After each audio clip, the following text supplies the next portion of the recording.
Sebagai satu-satunya pusat latihan koperasi di negara ini, Institut Koperasi Malaysia atau IKMA sentiasa berusaha meningkatkan kecemerlangan warga koperasi.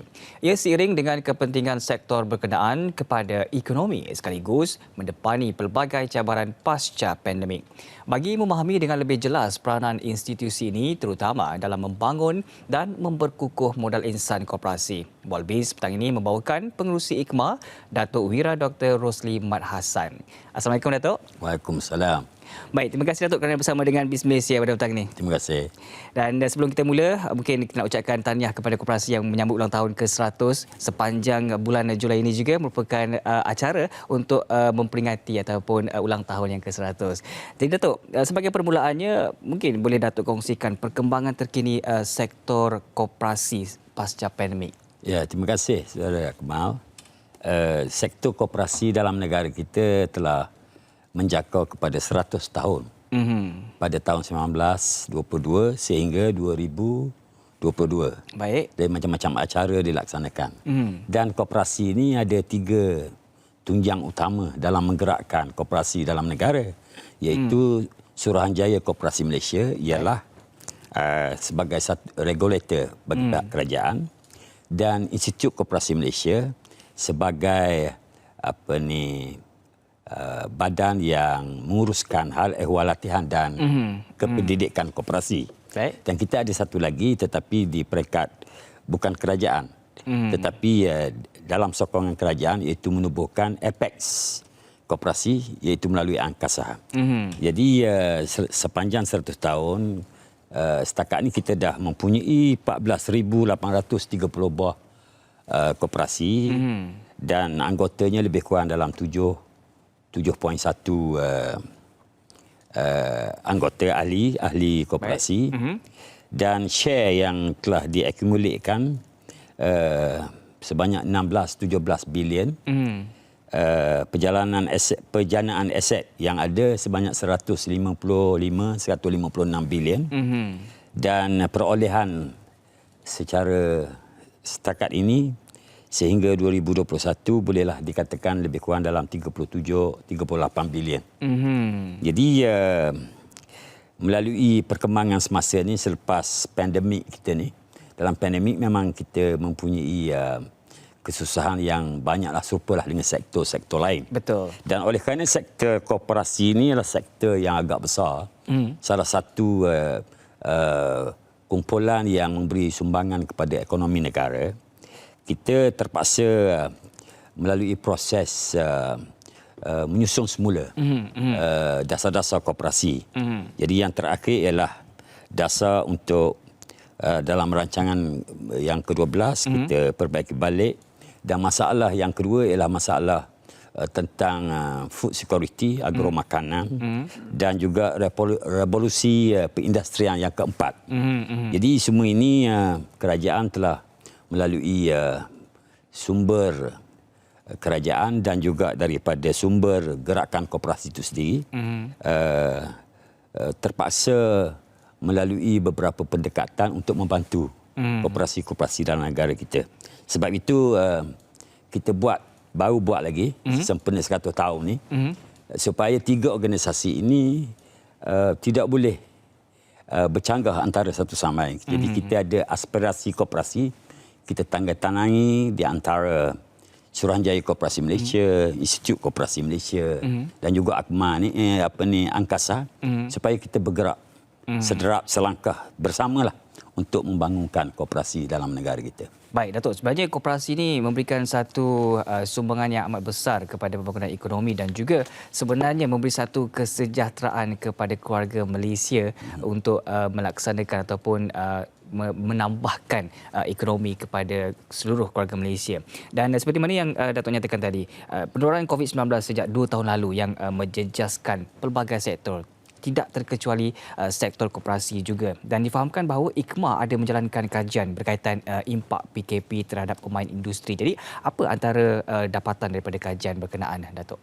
Ya, melalui kajian ini memang kita rasakan hampir kesemua berhadapan dengan masalah, dan Sebab itu kita membuat beberapa program intervensi kepada koperasi ini. Jadi kita memberi bantuan keuangan secara bersasar dan juga kita memulihkan beberapa bentuk perniagaan koperasi itu sendiri. Kemudian pembangunan automation, digitalisasi, kerana zaman dah berubah. Betul. Macam kita pun meeting kena bermesyuarat Secara dalam talian. secara tu dah maya. Betul. Saya pun dulu pun tak berapa pandai, sekarang dah pandai lah bermesyuarat secara maya ni. Jadi kemudian ICT juga menjadi kapasiti yang perlu diperkukuhkan lah. Jadi kita kukuh lah. Itu sumber yang kita dapat daripada semua data-data semua kita ada, tapi secara keseluruhannya inilah keadaan kita, campur tangan kita ataupun intervensi kita supaya kedudukan koperasi dalam negara kita berada dalam keadaan yang seperti biasa. Kita memang ada masalah, tapi kita hadapi dengan cara yang 5 perkara yang saya sebutkan tadi. Dan juga untuk memastikan bahawa koperasi berada di landasan yang betul serta mengikuti keadaan serta teknologi semasa. Dan kalau kita lihat sebenarnya dengan berlakunya COVID-19, ini juga memberikan satu anjakan kepada para pengusaha ataupun ahli koperasi ini untuk seiring dengan perkembangan teknologi. Dan Datuk, kalau kita lihat bagaimana agaknya institusi ini membantu kebangkitan semula sektor berkenaan, terutama dalam memperkukuhkan modal insan koperasi, Datuk. Ya, jatuh bangun sama ada koperasi ataupun mana-mana bidang. Betul. Kita kena faham, dalam negara kita ni ada 2 pendekatan. Satu pendekatan perniagaan yang berasaskan kepada fundamental modal, iaitu semua berdaftar dengan Suruhanjaya Syarikat Malaysia. SSM. SSM. Kemudian ada satu lagi jenis itu, iaitu koperasi mesti berdaftar ataupun regulatornya ialah tuan kita lah, ialah Suruhanjaya Koperasi Malaysia. Jadi 2 ni berteraskan tadi modal, yang kedua ni berteraskan kepada modal tetapi banyak kepada kita panggil social enterprising. Maknanya ekonomi sosial lah, kemasyarakatan. Jadi sebab itu dalam perniagaan seperti biasa di bawah SSM, itu modal menjadi utama. Kalau kita jadi controller, modal terbesar, kita kontrol syarikat. Kita yang membuat keputusan, kita yang menguruskan semua syarikat kita. Tetapi dalam koperasi kita ada equal say. Baik. Maknanya kita sekarang ni kita ada katalah minimum 20 ahli. Jadi walaupun modal kita besar secara individu, tetapi dalam memutuskan perkara-perkara tertentu dalam koperasi, dalam pengurusan perniagaan kita, kita ada 1 vote saja. So we have kesaksamaan. Kita ada sama vote yang sama. Kita sama rata dari segi kuasa. Jadi itu perbezaannya. Jadi dalam koperasi kita ni, apabila kita yang agak tertinggal sikit kerana kita sendiri dilihat sebagai second class sebenarnya koperasi. Sebenarnya tidak. Kalau kita tengok negara-negara maju seperti di US ataupun di Jepun, di Korea, koperasi ini memainkan peranan penting. Malah 20-30% sumbangan mereka kepada negara ialah daripada koperasi. Kita ni masih kecil. Jadi mungkin kita melihat koperasi ini sebagai second class. Sebab itu IKMA ataupun Institut Koperasi Malaysia melihat bahawa modal insan inilah merupakan faktor utama. Sekarang ni kebanyakannya masyarakat kita tak berapa faham tentang peranan perniagaan kita dalam koperasi. Sebab itu dalam suasana ini saya rasa IKMA telah memperkasakan beberapa strategi modal insan ini, termasuklah beberapa merubah. Kalau dulu kalau kita panggil kepada kurang ilmu, kurang kefahaman, kita buat penghayatan jati diri melalui latihan dan sebagainya. Kalau dulu kita buat modul latihan, tapi sekarang kita lebih kepada memenuhi kualiti semasa supaya anak-anak muda kita, ahli-ahli kooperatif kita faham tentang tanggungjawab tentang diri mereka, sama ada mereka ini anggota lembaga ataupun pengurus ataupun siapa-siapalah di dalam koperasi itu sendiri. Kalau dulu kita tidak melihat koperasi sebagai entrepreneurship punya badan. Jadi sekarang kita ubah, kita panggil keusahawanan koperasi. Sebab itu bawah Kementerian Pembangunan Usahawan Koperasi, kita agak luas jugalah. Kita punya networking ataupun jaringan kita. Kita ada pembiaya keuangan seperti bank rakyat umpamanya. Itu sebuah koperasi. Kita ada bank kedua, bank koperasi, bank pertama ni, bank koop pertama. Betul. Itu bank koperasi. Dan kita juga ada agensi-agensi lain seperti untuk membantu usahawan kecil, tetapi kita juga fokus kepada membantu cooperators ataupun koperasi-koperasi kecil. Jadi semua ini harus digarap bersamalah. Betul. Supaya kita dapat mengadaptasikan keadaan semasa ni. Jadi kita biar move forward lah maknanya.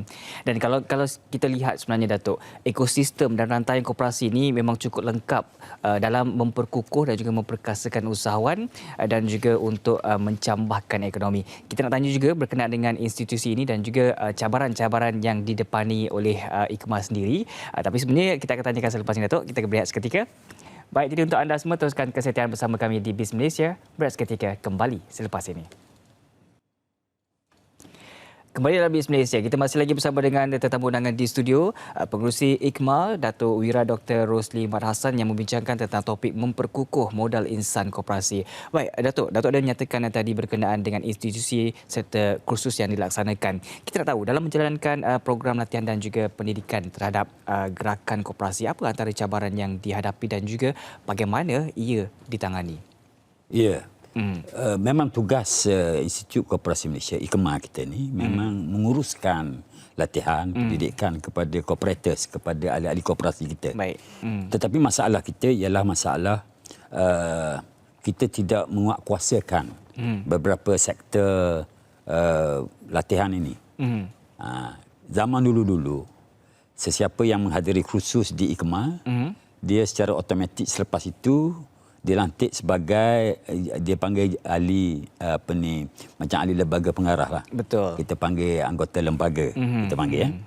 Jadi lepas tu sampai mati dia dah layak. Jadi sekarang kita nampak perubahan ni begitu cepat. Latihan ni amat penting. Sebab itu selain daripada latihan yang biasa kita buat seperti kursus berasaskan kepada sektor-sektor, program latihan koperasi bersasar dan juga program keberhasilan yang kita buat, program belia. Kita sekarang ni tumpu kepada dua perkara lah. Pertamanya, setiap ahli cooperators yang memegang jawatan dalam koperasi mesti melalui proses wajib lah, dipanggil kursus wajib 5 tahun sekali. Ada pandangan nak 3 tahun, tapi saya rasa 5 tahun sudah memadai buat sementara ini. Dan ianya telah mendapat persetujuan daripada Suruhanjaya Koperasi Malaysia.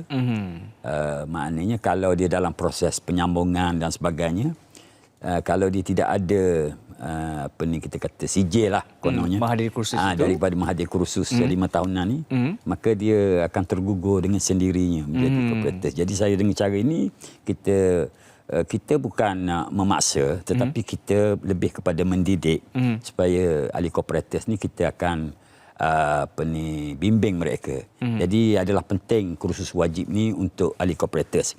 Yang keduanya ialah kursus-kursus yang eksekutif sebagai pelaksana di peringkat bawah koperasi. Dan yang paling top sekarang ni, tahun inilah selepas pandemik, kita ingin memasyarakatkan koperasi itu sendiri. Sebab tu kita panggil MASKOP. Program ini turun padang. Seolah Menteri turun padang, Timbalan Menteri turun padang, Datuk KSU kita turun padang, ahli lembaga saya semua turun padang, pegawai-pegawai turun padang, semua turun padang ke negeri, ke daerah dan sebagainya. Kita nak gerakan memasyarakatkan koperasi ini dapat membantu, terutama sekali dalam merubahkan pemikiran kita ke arah daripada seperti biasa kepada seperti keadaan agak mencabarlah. Maknanya kita kena belajar bersungguh-sungguh, kita kena ada knowledge, kita kena ada maklumat, kita kena ada pelbagai perkara lah sebagai perniagaan biasa. Jadi kadang-kadang kita tak nak dilihat sebagai kumpulan koperasi membuat CSR saja kepada ahli, sedangkan kita tidak membangun. Sebab itu kerajaan dalam sekarang ini memberi fokus bentuk koperasi masjid. Kita kalau boleh semua masjid dalam negara kita ni dia koperasi. Dan kalau dia orang minta mungkin ada bantuan lah. Bantuan geran dan sebagainya mungkin ada benda-benda tu dengan Suruhanjaya Koperasi Malaysia. Dan latihan kita akan sediakan kepada cooperators ataupun ahli-ahli mereka. Keduanya ialah koperasi sekolah. Baik. Sekolah ni kita pun tahu tahun 1969 tak silap saya, koperasi sekolah yang pertama, saya lupalah dekat mana. Itulah mulanya koperasi sekolah. Dan kita zaman dulu koperasi sekolah kita banyak buat pertanian, kita buat kadang-kadang kerja tangan dan sebagainya. Jadi sekarang koperasi sekolah penting. Dan baru ni dalam Perdana Menteri telah memberi hadiah kepada koperasi sekolah yang berjaya. Pendapatan sampai jutaan setahun. Itu sebuah sekolah di di Johor. Dan ada di Penang ada. Dia dah besar. Jadi kalau kita boleh latih generasi muda kita ini. Sebab itu Kementerian Pembangunan Usahawan Koperasi juga meminta kita menubuhkan sebuah universiti baru yang kita nak panggilkan sebagai Universiti Keusahawanan Koperasi Malaysia. Mungkin agak tidak sama dengan universiti lain. Berbeza. Sebenarnya ini adalah untuk melakukan gerakan koperasi kita untuk mengisi lompang ataupun vacuum yang sedang berlaku generasi muda yang tidak minat kepada koperasi. Jadi sebenarnya kita ni koperasi ini adalah satu organisasi yang perlu dilatih secara profesional. Jadi melalui universiti ini modul-modul yang kita sediakan sebagaimana akan diluluskan oleh oleh Kementerian Pengajian Tinggi, iaitu sebuah universiti biasa tapi kontennya fokus kepada tentang keusahawanan dan koperasi. Jadi kita harap generasi muda akan melibatkan diri belajar di universiti ini dari segi jangka panjangnya, dan universiti ini berbeza dengan universiti yang ada dalam negara kita. Kerana kita belajar 2 tahun kata untuk ijazah, umpamanya modul yang kita telah siapkan 2 tahun untuk belajar teori, 2 tahun kita akan attach kepada koperasi yang ada dalam negara kita. Contohnya kerana universiti ini juga akan dimiliki selain daripada Institut Koperasi Malaysia, dia juga kita akan offer kepada top cooperators kita lah, top 100 ke top 200 ke whatever lah. Dia orang akan menjadi penyumbang kepada ataupun pemegang saham kepada universiti ini. Tetapi universiti ini akan dimanage oleh profesional, oleh profesor-profesor yang berkaitan lah. Jadi kita harap jangka panjangnya kita dapat memenuhi keperluan modal insan di dalam gerakan koperasi itu sendiri. Baik, jadi itu merupakan satu inisiatif yang sangat baik untuk kita memperkukuhkan lagi. Dan kalau kita lihat sebenarnya Universiti Keusahawanan dan Koperasi Malaysia adalah universiti yang berbeza, yang lebih fokuskan kepada kemenjadian para pelajar ini supaya lebih fokus kepada industri atau sektor koperasi sendiri. Dan kita harapkan agar ianya akan menjadi ataupun dapat direalisasikan dan juga menjadi satu daya saing kepada mereka sendiri. Dan kalau kita lihat dalam agenda sekuriti makanan seperti mana yang Datuk maklumkan di awal tadi, bagaimana institusi ini boleh membantu memperkukuh modal insan koperasi dalam bidang perniagaan berkaitan? Cara ringkasnya, Datuk. Ya. Agro makanan ini memang salah satu sektor yang menjadi tumpuan kerajaan sekarang. Semua cakap tentang food security. Betul. Koperasi sebenarnya banyak di antara koperasi-koperasi dalam negara kita melalui federasi pertanian ataupun federasi agro makanan ni banyak buat sebenarnya, banyak di antara koperasi-koperasi kita. Dan bantuan oleh kerajaan pun disediakan melalui Suruhanjaya Koperasi, malah daripada bank-bank yang berkaitan yang mendapat apa yang kita panggil bantuan segera untuk melihat agromakanan kita ini distabilkanlah. Dan kita pun tengok ada menteri Menteri Komunikasi sendiri pun menjadi nak menangani isu-isu ini. Dan jadi insya-Allah Angkasa telah diberi tugas lah. Betul. Angkasa telah diberi tugas. Betul. Dan diberi koperasi dana, juga seiring juga. Supaya menguruskan koperasi-koperasi ini. Contohnya katalah Rebang Ayam. Baik, okey Datuk. Mungkin dah habis dah. Baik, kita dah habis kalau ikutkan masa setakat ini saja, dan insya-Allah mungkin kita akan sambung semula untuk panjangkan lagi dengan program kita seterusnya. Kita ucapkan terima kasih kepada Datuk Wira Dr. Rosli Mat Hassan, terima kasih. Pengurusi IKMA, untuk perkongsian menarik sebentar tadi, Datuk. Terima kasih, Datuk. Okey, terima kasih.